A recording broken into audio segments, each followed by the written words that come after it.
Hallo, grüß euch. Also willkommen bei der EICMA in Mailand. Schauen wir mal weiter, was uns da drinnen erwartet.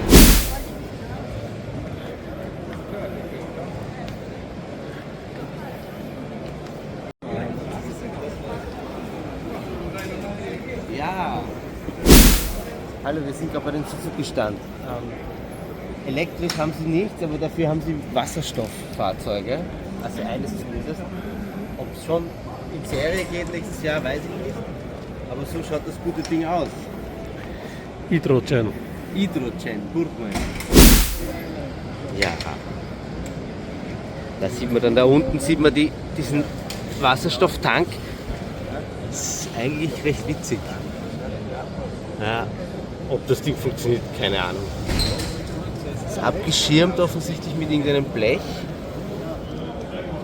Da oben auch. Ja, es schaut nicht wirklich serienreif aus, muss ich gestehen. Und hinten haben wir noch einen Standardauspuff. Ein Getriebe. Ja. Ich weiß nicht, was ich davon halten soll. Ja, wir werden uns überraschen lassen, ob sowas dann irgendwann einmal auf den Straßen zu sehen ist. Ja.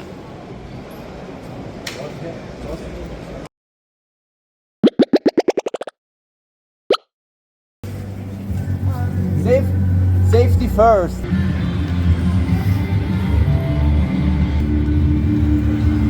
Ja, es hat einen schönen Durchzug, cool. Ja, das kann man sich schon mal anschauen. Und schauen wir, ob wir was Größeres finden. Zufrieden? Völlig zufrieden. Sehr aufregend hier.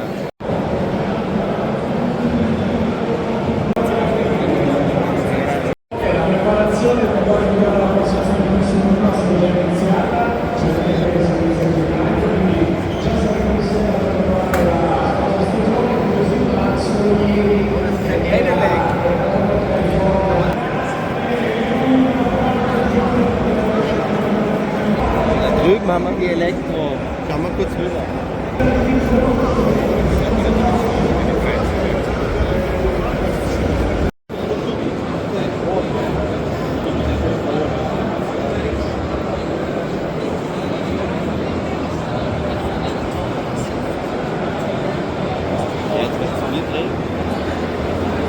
Ja, YCF hat offensichtlich auch die Elektrolaufräder entdeckt. Die haben ausgestellt die 12 Zoll und die 16 Zoll und sie sind eine Spur günstiger als die KTMs und die Gasgas. Ja, wir werden die auch einmal testfahren müssen mit unseren Kindern, denke ich. Ja?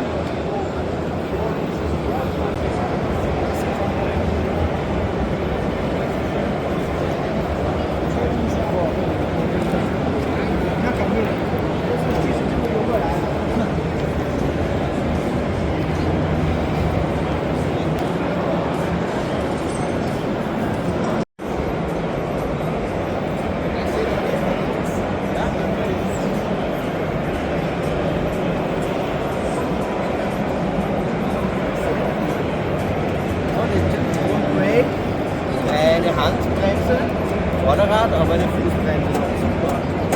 Für ein Elektrobike sehr lässig. Tragig.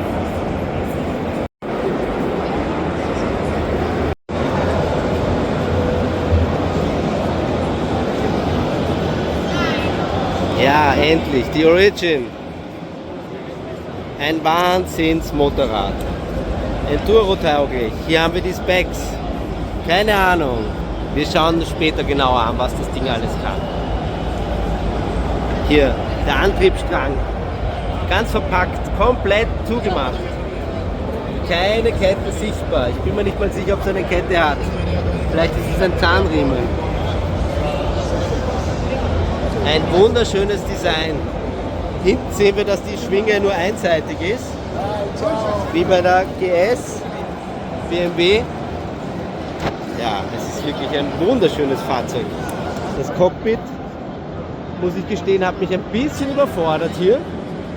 Weiß ich nicht, was man da alles einstellen kann. Ich glaube, während der Fahrt wäre mir das ein bisschen zu viel, was ich tun müsste. Aber es sitzt sich bequem drauf. Einen wunderschönen Rahmen. Was ganz Spezielles für unsere Freunde des Endurosports. Wir haben eine Fußbremse. Das ist außergewöhnlich zurzeit. KTM hat auch eine Fußbremse, wobei sie, glaube ich, da die Auswahl jetzt haben mittlerweile, dass du mit Fußbremse oder Hand. Es ist der Hammer. Es ist wirklich der Hammer. Wir schauen kurz zur Puls rüber. Ah, da haben wir den Armen. Hier sieht man ein bisschen genauer, was das Ding für Innereien hat. Das ist dieser Antriebsstrang. Komplett geschlossen. Aluminium. Ein Rotax-Motor. Eine Kühlung offensichtlich ist dabei. Ja, sehen wir hier die Kühlung. Kühlungsschlauch. Ja, da ist der Kühler vorne drauf. Wir haben einen wassergekühlten Motor. Was da drinnen sich verbirgt, ist wahrscheinlich der Akku. Der wird wahrscheinlich nicht zum Wechseln sein. Wir haben ein relativ robustes Federbein hinten. Der Controller sitzt hier oben drauf für die Anschlüsse des Akkus. Ja, gigantisch cool. Also das ist wirklich das, was ich mir auch gerne zulegen würde. Wunderschön. Aber ich habe euch versprochen, wir schauen zu Puls.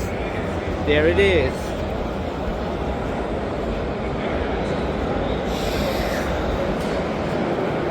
Ja, hier steht sie, unsere wunderschöne Puls. Mindestens so schön wie die Origin.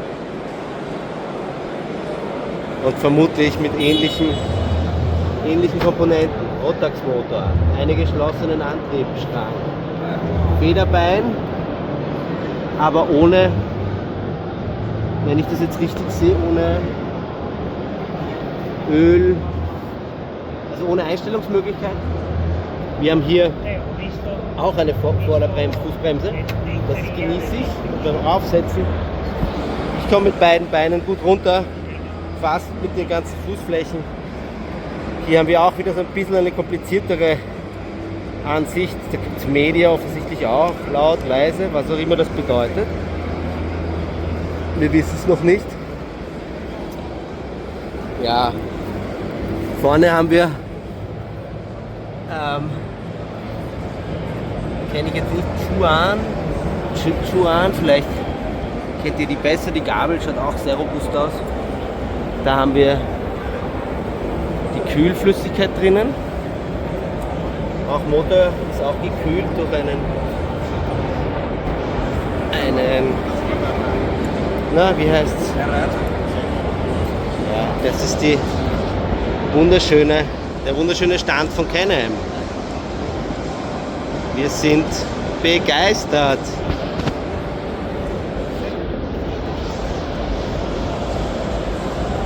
It's awesome, guys.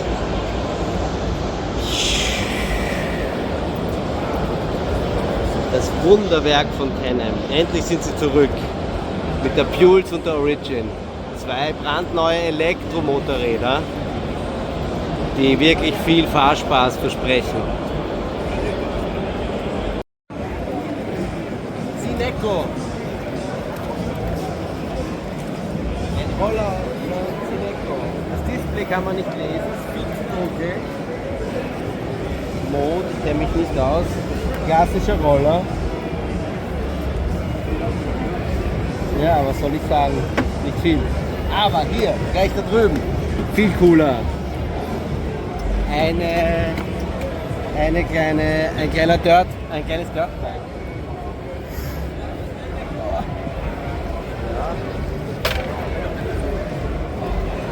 Sehr boah.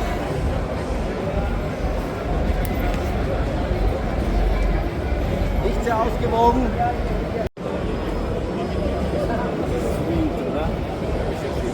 Sweet aus. Ja, das wäre was für meine kleine Brüder.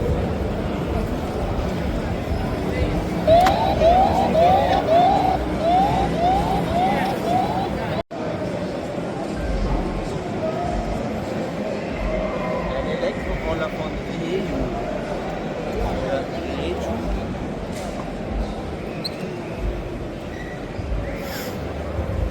glaube, die haben die Akkus da unten montiert auf beiden Seiten. Wenn ich mich nicht täusche. Und ein Zahnriemenantrieb. Geil. Die sind ja super, da wird sich sogar meine Tochter draufsetzen. Das ist ein 2-3 Jahre Kinderbike, also das ist ja noch eine kleinere. Ist das entzückend? Hui. Ein Mini-Ständer. Das ist ein schönes Design, schaut mal. Powered by Hero. Das ist wirklich hübsch, das Bike. Wow, das ist echt lässig. Und ich glaube, du kannst es sogar Höhen einstellen. Small, Medium, Large. Das heißt, ich kann den Rahmen nach unten versetzen. Das ist dasselbe Bike. 3 verschiedenen Stufen. Cool, oder? Not bad. Ja.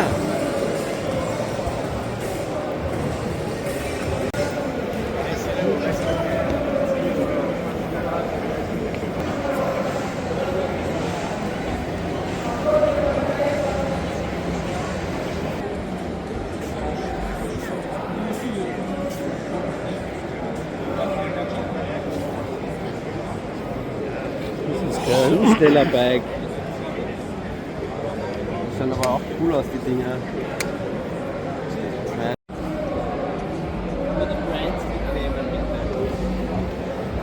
Das ist unglaublich, was da am Markt, also was die Leute da jetzt mittlerweile produzieren und auf den europäischen Markt schicken wollen. Das ist ja gigantisch, die Auswahl. Da kennt man sich eben auch nicht mehr aus.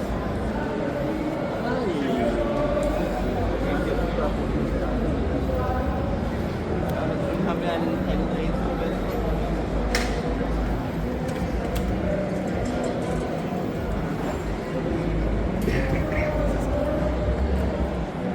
Ja, ein klassischer Vespa-Roller.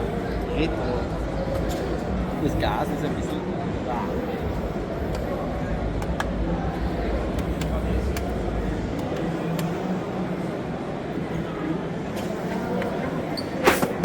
Wir haben Apollino gefunden, super, oder? Jetzt können wir uns diese Bikes endlich mal echt anschauen. Die Evos, die ausschauen wie Mountainbikes, aber keine Pedale haben.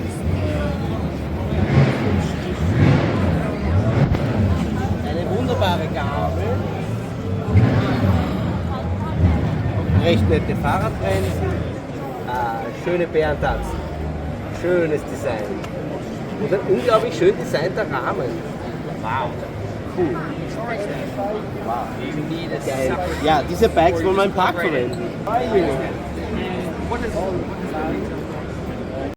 So, hier haben wir das Motocross-Bike von Apollino, das ich nur auf der Website kenne, von der Website, aber ich glaube, es wird noch nicht ausgeliefert. Schaut euch dieses Teil an. Das ist ein richtiges Crossbike. Wahnsinn. Vorne 21 Zoll, hinten 18, wenn ich mich nicht täusche.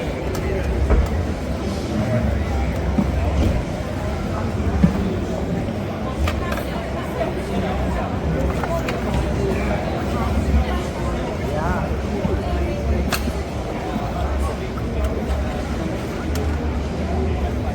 Cooler Gatschupfer.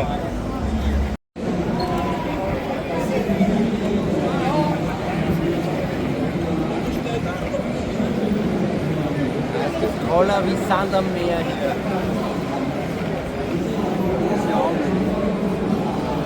In allen Kubikzentimeterklassen. Ja, jetzt sind wir gerade bei Timco. Die schaut eigentlich ganz nett aus, der Dollar 150. Ich nehme an, 150 Kubikklasse wird es wohl sein.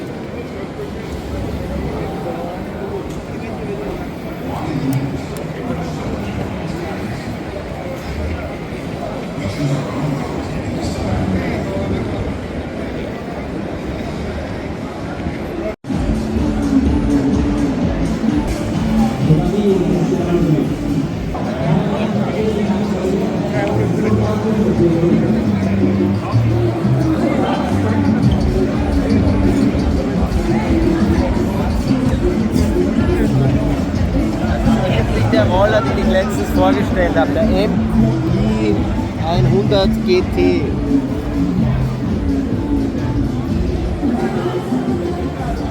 Er hat 100 km/h Spitze, kommt auf 80 Kilometer Reichweite.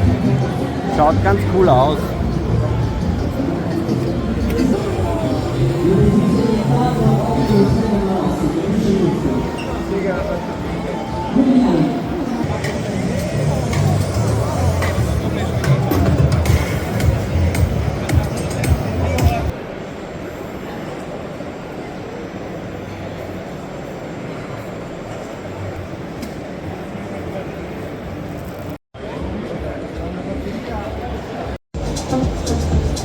Liebe Leute, das ist die Stash, auf der wir schon die ganze Zeit fahren wollen.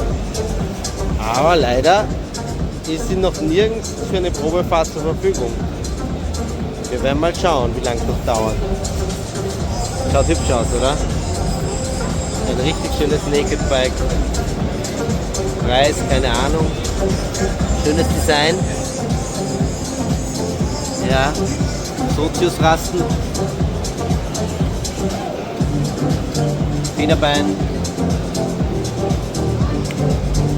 Ja, ich meine, ähnlich wie die RS1, glaube ich, von wie hat sie geheißen? Teambot. Ja. Ist hier auch die Nummerntafel verbaut. Sattel ist ebenso hart. Please do not sit here. Gabel ist nicht einstellbar. Ja. Bremshebel, Gashebel, ja, geht rund. Bremsen riesig. 2 Bremsen links und rechts. Ja, schönes Bike. Wir müssen es unbedingt testen. On R, auch von V-Moto.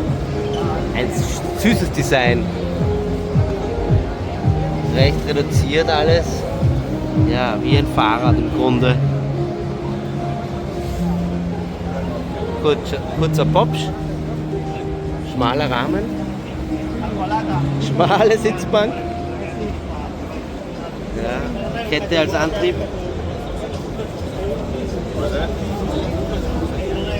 Und 4,3 Kilowatt Motor. Schöne Gabel. Ja, sogar einstellbar in allen Varianten. Cool, super. Es sind 2 verschiedene Gabelelemente verbaut. Naja, so schaut sie aus. Hübsch, ne?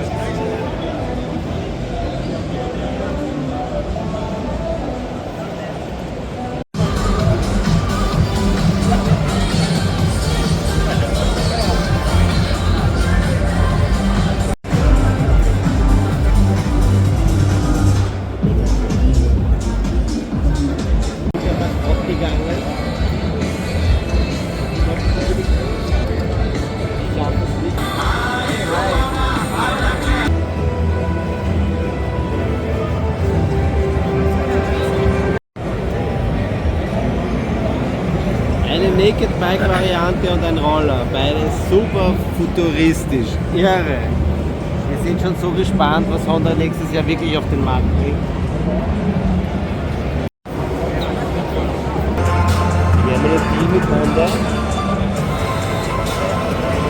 Und die Akkutechnologie ist so, dass du bei Yamaha, Suzuki, Honda und noch einen anderen, glaube ich, KTM, die haben alle dieselben Akkus drinnen, weil die sich so darauf geeinigt haben, ein Akkuwechselsystem zu entwickeln, damit sie zwischen diesen Bikes auch adaptiert werden, also gewechselt werden. Also du kaufst dir einfach irgendein neues Bike, kannst einen alten Akku mitnehmen.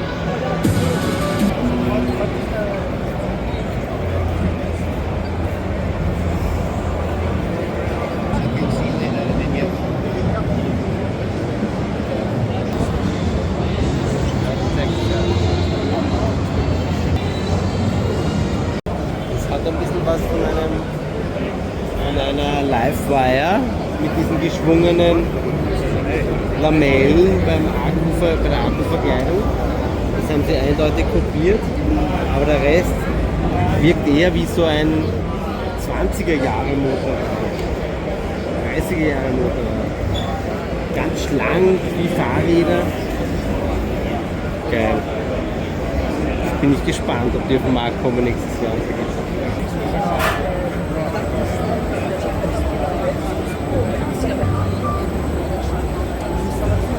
Richtig fettes